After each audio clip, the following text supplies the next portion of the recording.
Selamat malam untuk Ibu Siti. Saya Arnold Joshua dengan NIM 20101120588 akan menjelaskan penjelasan jawaban dari soal kedua dan soal ketiga dari UAS atau UCPK 4 Akuntansi Keuangan 2 yang bertujuan untuk dapat menambah nilai UAS saya. Soal 2 bagian A.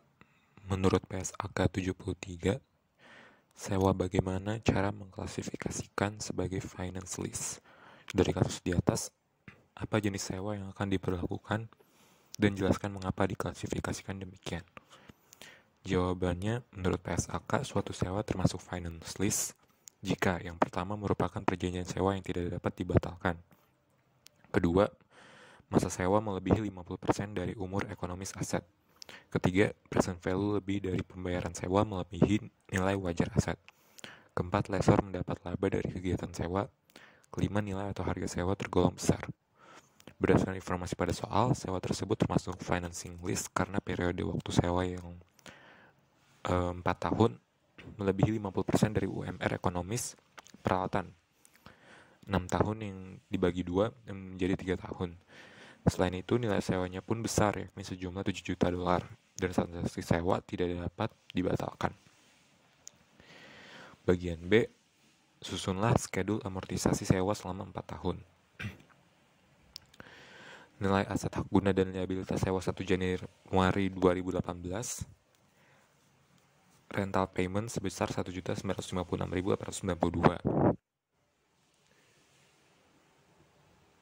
Kemudian untuk 1 Januari 2019 sama, dan 1 Januari 2020 dan juga 1 Januari 2021 demikian juga. Nilai sekarang dari pembayaran tersebut, present value interest factor annual 4,8%, yang dimana 4 termasuk untuk 4 tahun dan 8% yaitu persentasenya sebesar 3,5771. Untuk present value sendiri menjadi 6.999.998. Schedule amortisasi sewa yang 1 Januari 2018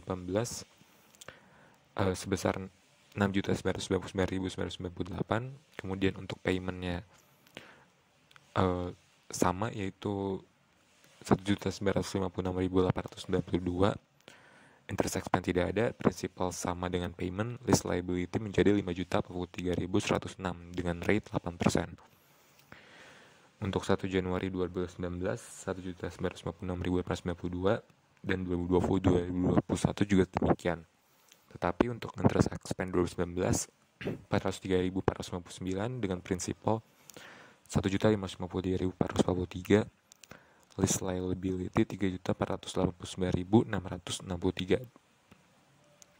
Untuk 2020, interest expense 279.173, principal 1.677.719, lease liability 1.811.944. Kemudian untuk interest expense tahun terakhir 2021 yaitu 144.958, principal 1.819.944, lease liability menjadi 0. Kemudian bagian C, buatlah ayat jurnal pada pembukuan di Bank tanggal 1 Januari dan 31 Desember 2018. Untuk 1 Januari 2018, debit right use of asset 6.999.998 dengan cash juga dengan nominal yang sama. Itu untuk mencatat kontrak sewa.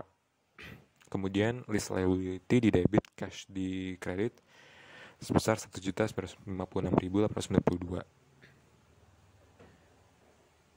31 Desember 2018, depreciation expense di debit, akumulasi depresi di kredit untuk mencatat penyusutan sebesar 1.166.666. Kemudian interest expense dan interest payable 403.499 untuk mengakui bunga di tahun selanjutnya.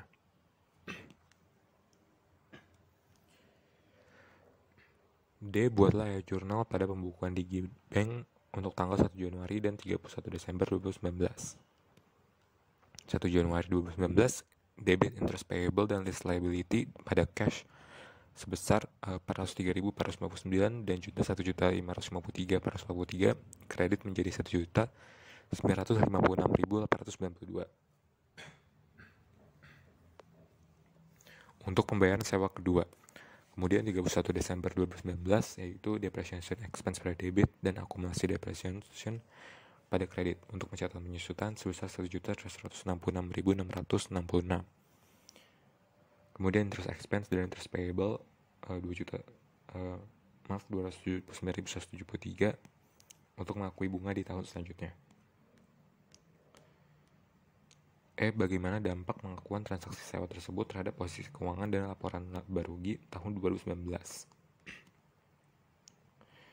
Dampaknya sendiri menambah aset tidak lancar berupa right use of asset dan menambah liabilitas berupa lease liability. Untuk statement of financial position partial 31 Desember 2019 untuk non-current asset sendiri adalah RUA sebesar 4.666.666 dan current liabilities yang di dalamnya ada lease liability 3.106.887.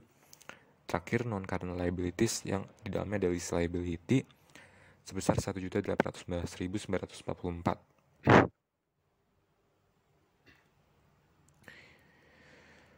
Menambah beban berupa beban bunga dan depresiasi. Untuk income statement partial for a year ended at 31 December 2019, expenses, interest expense 279.173 dan depreciation expense 1.166.666.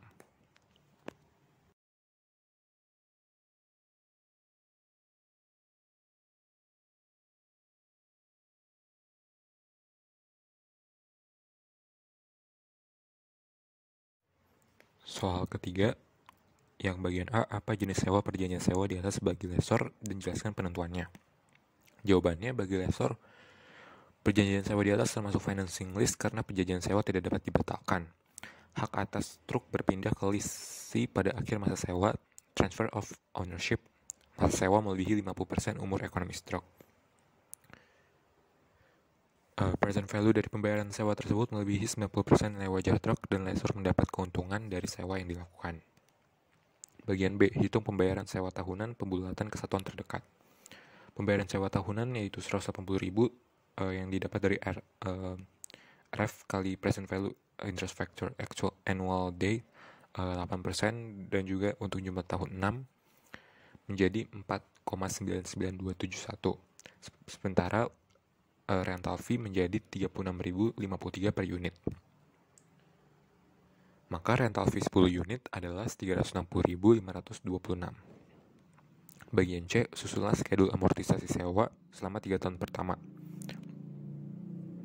Untuk 7 Januari 2018 yaitu lease liability 1.800.000. Kemudian untuk payment 360.526 untuk tahun berikutnya dan tahun 2020 sama juga. Interest expense 2018 tidak ada, principal 360.526, lease liability 1.439.474. Interest expense pada 2019 sebesar 115.158, principal 245.368, lease liability 1.194.107. Interest expense pada 2020 95.529, principal 264.997, list liability menjadi 929.110.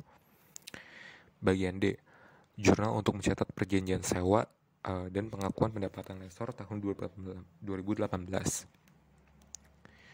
7 Januari 2018, list receivable pada debit dan sales revenue pada kredit 1.800.000, cost of goods sold pada debit, inventory pada kredit 1.620.000, cash pada debit, list receivable pada kredit 360.526.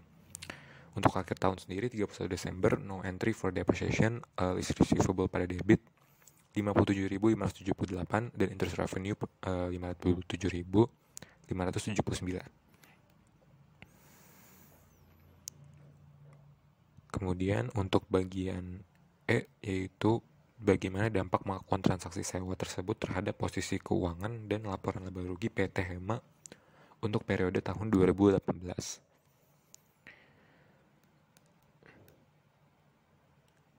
Statement of Financial Position partial 31 Desember 2018, current assets ada list receivable sebesar 360.526 dan non-current assets yaitu list receivable sebesar 1.194.107. Kemudian income statement akhir tahun yaitu sales revenue 1.800.000 dan less dikurangi cost of goods sold sebesar 1.620.000, maka sales menjadi 180.000.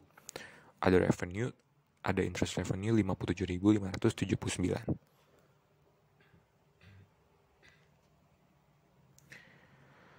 Untuk F, terlepas dari kasus di atas, bedakan dan jelaskan dalam pembukuan lesor antara guaranteed residual value dengan unguaranteed residual value. Guaranteed residual value sendiri mencatat nilai sisa yang diharapkan dapat dijamin tersisa dari transaksi sewa tersebut, sedangkan unguaranteed hanya mencatat sales revenue dan cost of goods sold pada porsi yang benar-benar dapat terjamin. Pada unguaranteed residual value, pencatatan cost of goods sold ini dan inventory harus dikurangi dengan nilai present value. Sekian penjelasan dari saya tentang residual value yang ditetapkan di awal, sehingga nilai sisa yang tercatat benar-benar dapat dijamin oleh perusahaan.